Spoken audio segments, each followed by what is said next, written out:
지난주 주일 예배를 마치고 오후 늦은 시간에 앞산 쪽을 방문하게 되었습니다.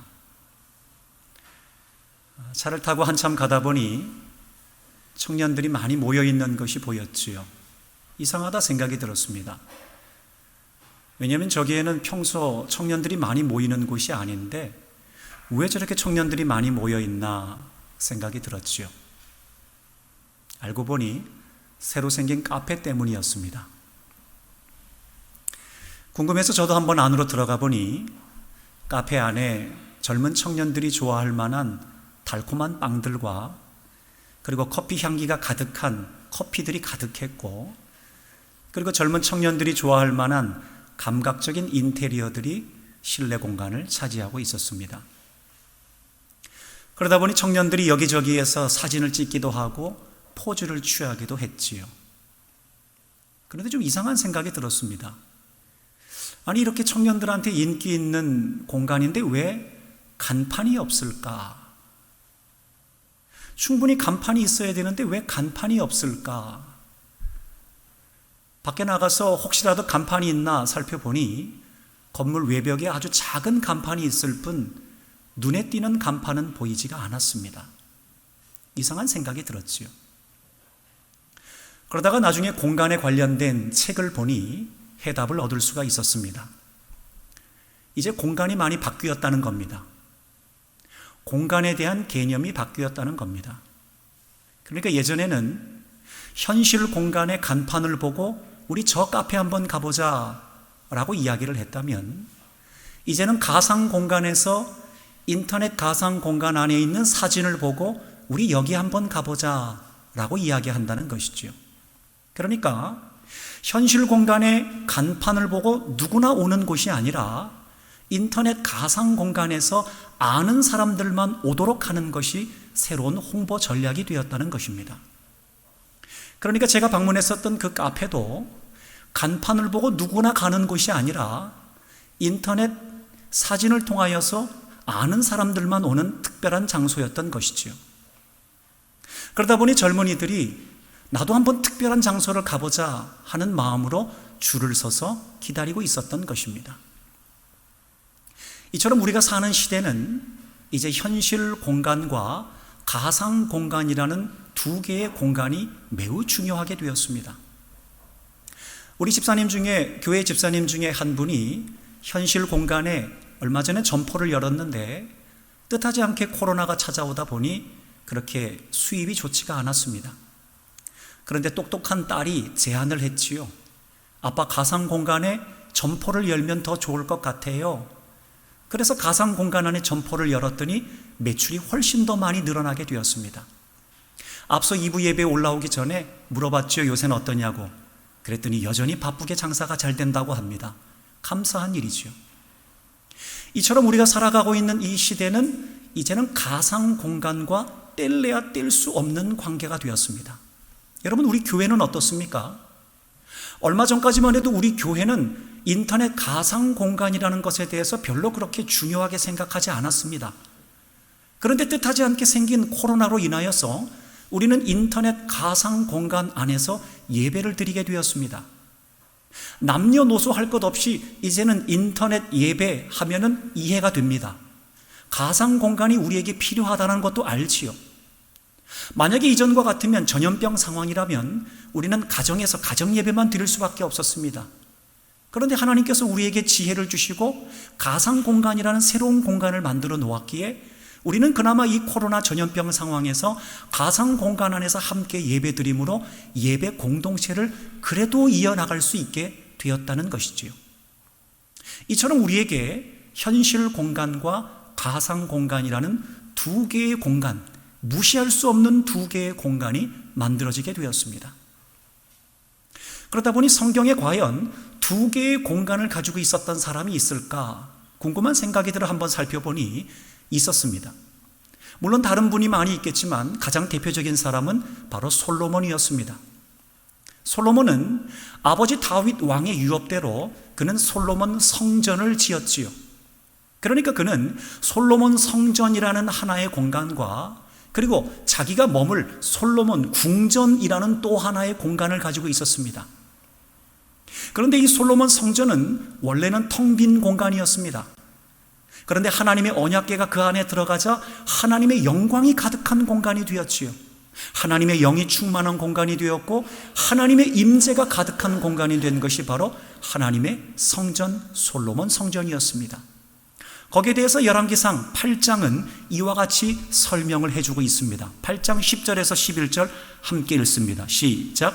제사장이 성소에서 나올 때 구름이 여호와의 성전에 가득하매 제사장이 그 구름으로 말미암아 능히 서서 섬기지 못하였으니 이는 여호와의 영광이 여호와의 성전에 가득함이었더라. 아멘.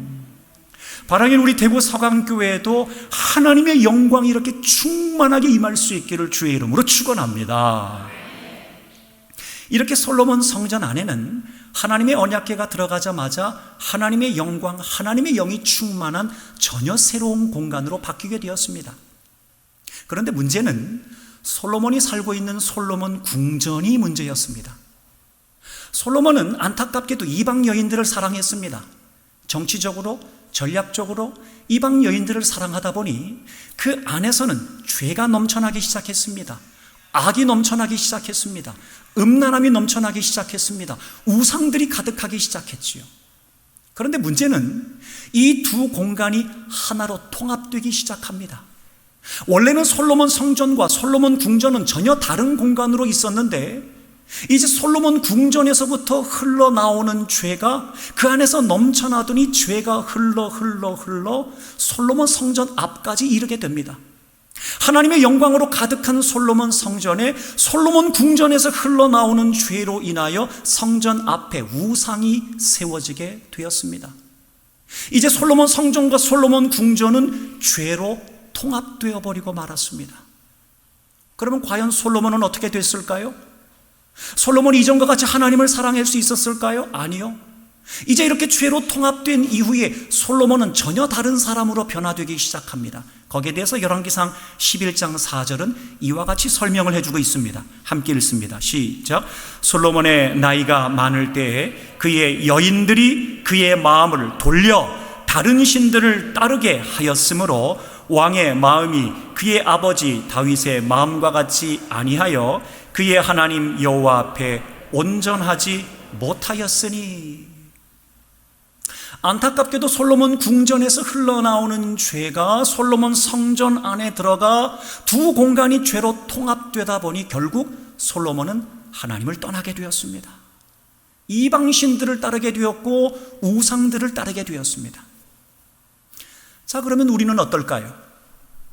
앞서 말씀드린 대로 우리에게도 두 개의 공간이 있다라고 말씀을 드렸습니다. 우리에게 현실 공간이 있고 그리고 우리에게는 가상 공간이 있습니다. 우리는 이전까지만 해도 가상 공간 별로 중요하게 생각하지 않았는데 우리가 들고 있는 스마트폰, 우리가 들고 있는 휴대폰, 그리고 우리가 사용하는 인터넷을 통하여 우리는 가상 공간에 얼마든지 접속할 수 있게 되었습니다. 우리는 가상 공간을 통해서 유튜브에 접속할 수 있게 되었고 SNS에 접속할 수 있었고 수많은 인터넷 정보를 우리는 다운로드 받을 수 있게 되었습니다. 우리의 현실 공간은 예수 그리스도를 구주로 믿어 우리는 성령이 임재하는 성전이 되었습니다. 예수님을 구주로 믿는 사람은 성령이 임하게 되어 우리는 하나님의 거룩한 성전이 된다 말씀하신 것처럼 우리 안에 성령이 임하게 되어 우리는 하나님의 성전이 되었습니다. 거기에 대해 사도 바울은 고린도전서 3장 16절에 명확하게 설명해 주고 있습니다. 함께 읽습니다. 시작. 너희는 너희가 하나님의 성전인 것과 하나님의 성령이 너희 안에 계시는 것을 알지 못하느냐. 그러니까 우리가 인정하든 인정하지 않든 우리가 믿든 믿지 않든 우리는 예수 그리스도를 구주로 믿으면 우리 안에 성령이 임하게 되어 우리는 하나님의 성전이 되었다는 것이지요.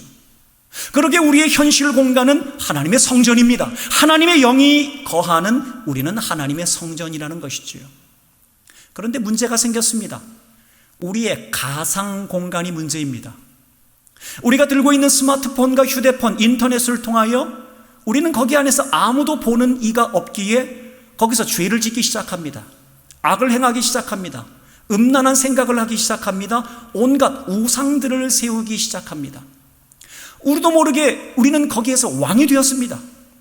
솔로몬이 송전의 솔로몬 궁전에서 왕이 되었던 것 같이 우리는 우리의 가상 공간 안에서 왕이 됐습니다. 내가 마음만 먹으면 가상 공간 안에서 우리는 뭐든지 할 수 있습니다. 사람들에게 비판을 쏟아부을 수도 있고, 우리는 마음껏 우리 생각대로 우리가 원하는 대로 할 수 있게 된 우리는 가상 공간 안에서 왕입니다. 그러다 보니 이 두 공간이 하나로 통합되기 시작합니다. 가상 공간 안에서 죄가 넘쳐나고 악이 넘쳐나고 우상이 넘쳐나다 보니 그 죄들이 흘러 넘쳐서 하나님의 성전된 우리 앞에 우상을 세우기 시작합니다. 음란의 우상, 게임의 우상, 정치의 우상, 이념의 우상, 중독의 우상.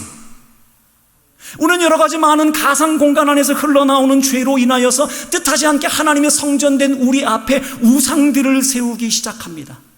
우리는 죄로 통합되어 버리고 말았습니다. 얼마 전까지만 해도 우리는 하나님의 성전이었고 가상 공간은 전혀 다른 곳이었는데, 가상 공간 안에서 흘러나오는 죄가 성전된 우리를 덮기 시작합니다. 결국 우리는 죄로 통합되어 버렸습니다. 죄로 통합된 우리에 대해서 사도 바울은 로마서를 통해 우리의 상태가 이렇게 될 수 있으니 조심하라고 우리에게 주의를 주고 있습니다. 로마서 3장 11절 12절 말씀입니다. 시작. 깨닫는 자도 없고 하나님을 찾는 자도 없고 다 치우쳐 함께 무익하게 되고 선을 행하는 자는 없나니 하나도 없도다. 전혀 다른 공간 안에서 죄가 흘러나와 죄로 통합되면 우리는 우리도 모르는 사이에 하나님을 알지 못하고 찾지도 않고 깨닫지도 않고 전혀 알지 못하는 선을 행하지 못하는 악인들과 다름없이 살아갈 수 있다는 것입니다.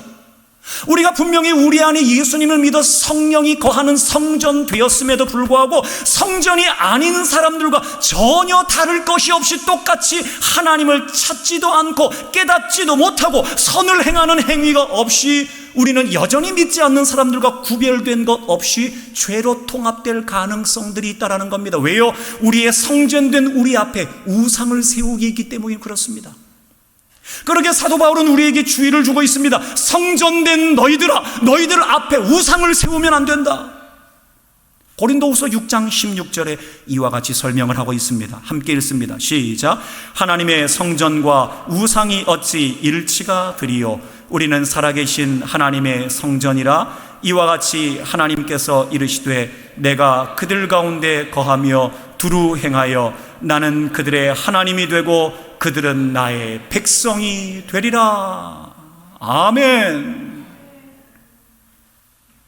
그러니까 우리 안에 하나님의 거룩한 영인 성령이 있기에 우리는 성전이라는 겁니다. 그러기에 앞에 우상을 세우지 말라는 것이죠. 왜요? 우리는 하나님의 백성이기 때문에 그렇습니다. 그리고 하나님이 우리의 주인 되시고 우리의 삶의 인도자가 되시기에 우리 앞에 우상을 세우지 말라고, 우상과 하나님의 성전을 함께 할 수 없다고, 통합될 수 없다고 우리 하나님께서 우리에게 부탁하고 있다는 것입니다.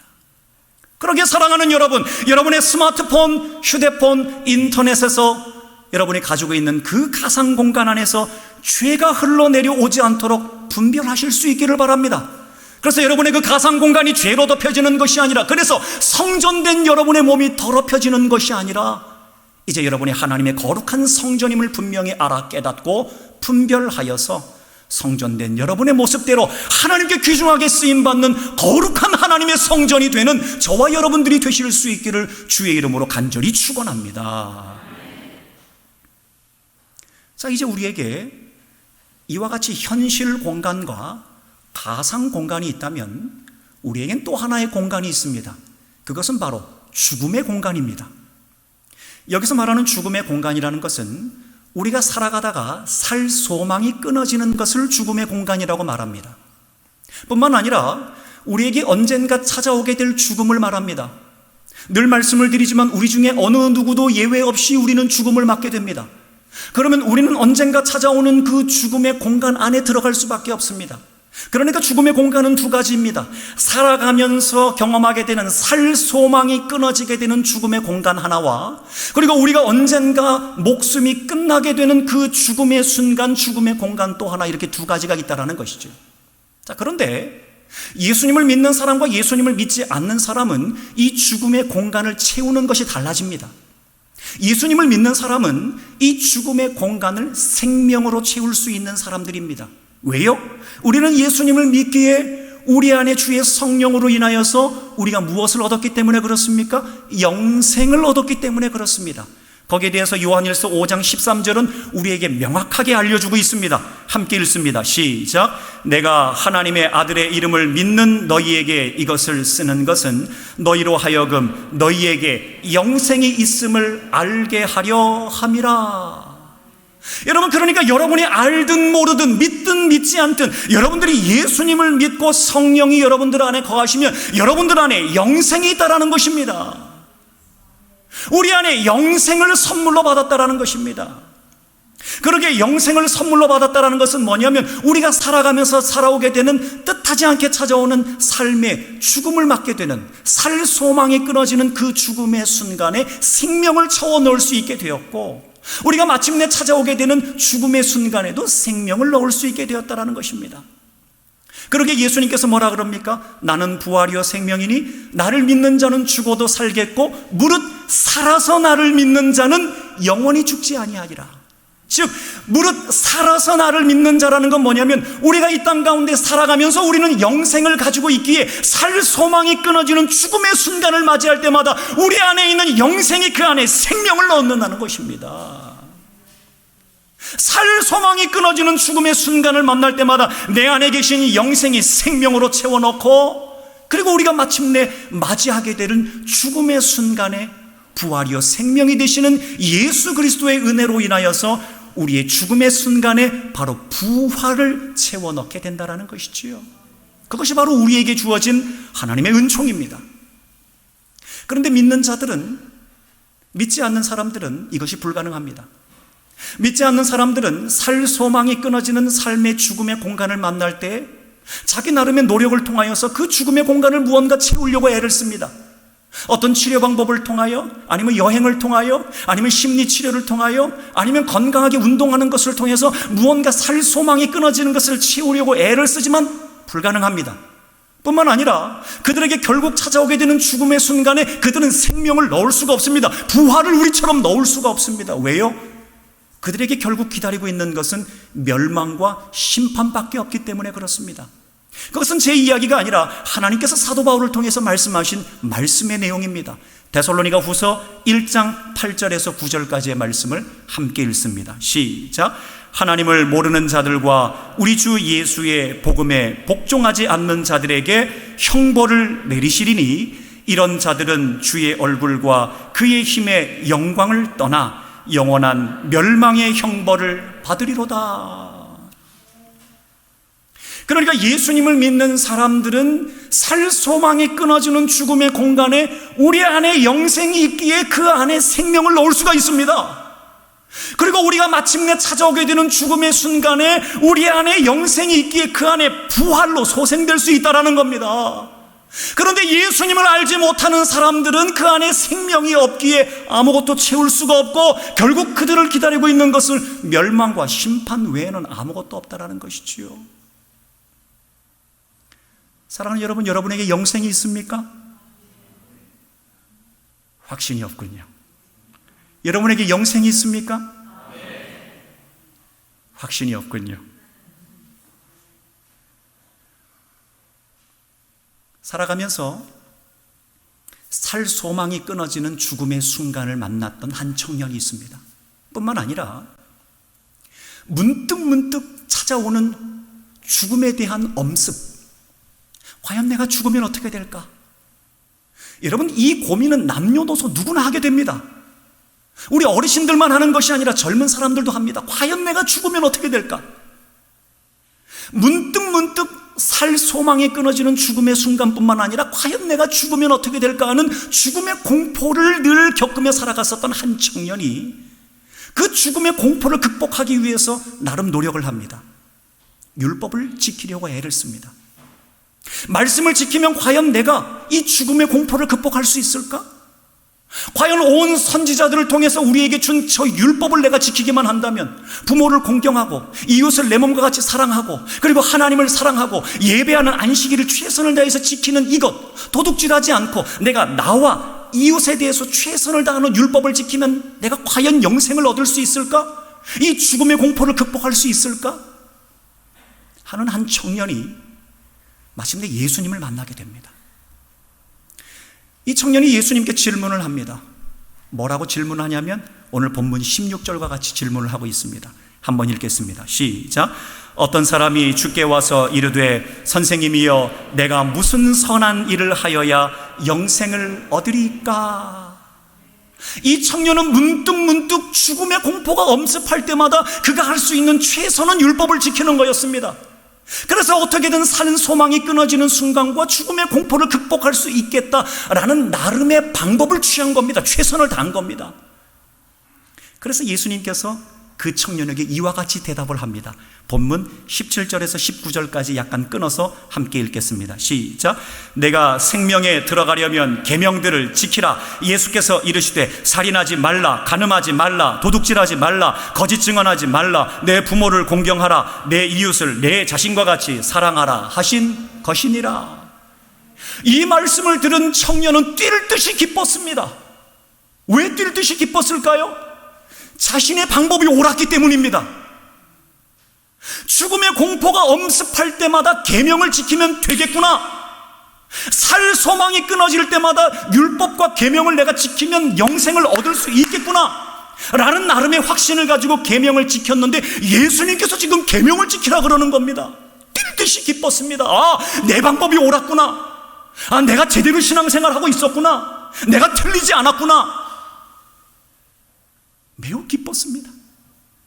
그리고 나서 이 청년은 기쁜 마음에 예수님에게 한 가지 더 질문을 합니다. 선생이시여, 내가 무엇을 더 하면 좋겠습니까? 그랬더니 예수님께서 이 청년에게 이와 같이 대답을 하십니다. 21절, 22절입니다. 함께 읽습니다. 시작. 가서 내 소유를 팔아 가난한 자들에게 주라. 그리하면 하늘에서 보화가 내게 있으리라. 그리고 와서 나를 따르라 하시니 그 청년이 재물이 많음으로 이 말씀을 듣고 근심하며 가니라. 예수님의 이 말씀을 들은 청년은 실망을 금치 못했습니다. 왜요? 자기가 할 수 없는 것이었기 때문입니다. 적어도 오늘 본문 말씀을 근거로 하면 이 청년은 영생을 받은 겁니까? 못 받은 겁니까? 영생을 못 받은 겁니다. 그럼 여러분, 여기서 질문이 생깁니다.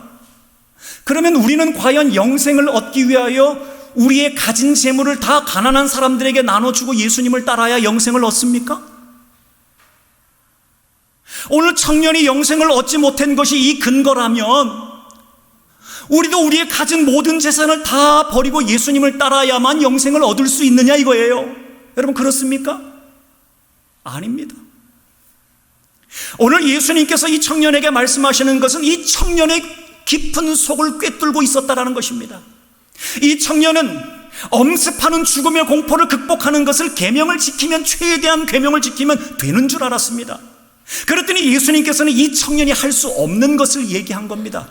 결론이 뭡니까? 인간의 노력으로는 안 된다라는 겁니다.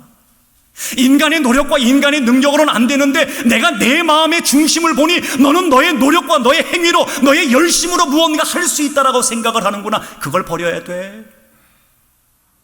그러기에 오늘 예수님께서는 제자들에게 26절과 같은 말씀을 하고 있습니다. 함께 읽습니다. 시작. 예수께서 그들을 보시며 이르시되 사람으로는 할 수 없으나 하나님으로서는 다 하실 수 있느니라. 그러니까 인간의 노력으로는 안 된다라는 겁니다. 무언가 죽음의 공포, 엄습하는 죽음의 공포와 살 소망이 끊어지는 그 순간에 우리 인간의 노력과 능력으로 영생을 얻을 수도 없고 그 안에 생명을 채워 넣을 수도 없다라는 겁니다. 누구의 은혜가 있어야 된다고요? 하나님의 은혜가 있어야 된다고요. 여러분, 하나님의 은혜의 대표가 무엇입니까? 바로 예수 그리스도지요. 예수 그리스도가 아니면 우리 안에 영생이 있을 리가 없다라는 겁니다. 그러니까 부자 청년아, 내가 너의 마음의 중심을 꿰뚫어 보니 너는 열심히 너희가 무언가 하려고 하는데 너의 능력으로는 안 돼. 예수 그리스도가 내 안에 임해야 너는 영생을 얻을 수 있는 거야. 여러분, 그래서 하나님께서 우리에게 주신 게 뭡니까? 그래서 하나님께서 우리에게 주신 게 바로 복음이에요. 복음. 그 복음이 바로 요한복음 3장 16절 아닙니까? 우리 복음을 힘차게 한번 읽어보겠습니다. 시작. 하나님이 세상을 이처럼 사랑하사 독생자를 주셨으니 이는 그를 믿는 자마다 멸망하지 않고 영생을 얻게 하려 하심이라. 아멘. 하나님이 세상을 이처럼 사랑하사 독생자를 주셨는데 믿는 자마다 멸망하지 않고 뭘 준다 그럽니까? 영생을 주신다고요. 영생을 주신다고요. 여러분, 그러니까 이 말은 우리가 예수님을 믿고 성령이 우리 가운데 임하게 되면 우리는 영생을 얻게 된다는 겁니다. 그런데 여러분, 여기서 중요한 것은 뭐냐면 우리가 성령의 은총을 경험하지를 못한다는 게 문제입니다. 그러기에 여기서 핵심은 우리가 예수님을 믿고 성령을 받는 것으로 끝나는 것이 아니라 성령에 사로잡혀야 된다는 겁니다. 성령에 사로잡혀야 멸망에 떨어지지 않는 겁니다. 멸망에 떨어지지 않도록 성령이 우리를 사로잡아야 된다는 겁니다. 죄에 떨어지지 않도록 성령이 우리를 사로잡아야 된다는 겁니다. 우리 앞에 우상을 세우지 않도록 성령이 우리를 사로잡아야 된다는 겁니다. 살 소망이 끊어지는 죽음의 순간을 만날 때마다 성령이 우리를 사로잡아 주셔야 그 안에 생명이 들어갈 수 있다는 것입니다. 뿐만 아니라 성령께서 우리 안에 역사하셔서 우리 안에 가득 찬 죄를 밀어내야 됩니다.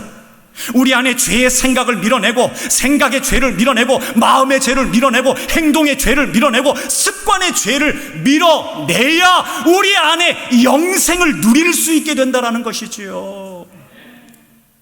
그러기에 사도행전에 예수님의 제자들이 성령을 받았다라고 안 합니다. 성령의 충만함을 받았다라고 이야기합니다. 그러기에 사랑하는 여러분, 우리는 성령을 받는 것으로 끝나는 것이 아니라 우리 안에 성령의 충만함을 받아야 할 줄을 믿습니다. 성령의 충만함을 받아야 우리가 성령에 사로잡히는 거예요. 성령을 그냥 받았다 생각하니까 우리 안에 능력이 없는 겁니다, 여러분.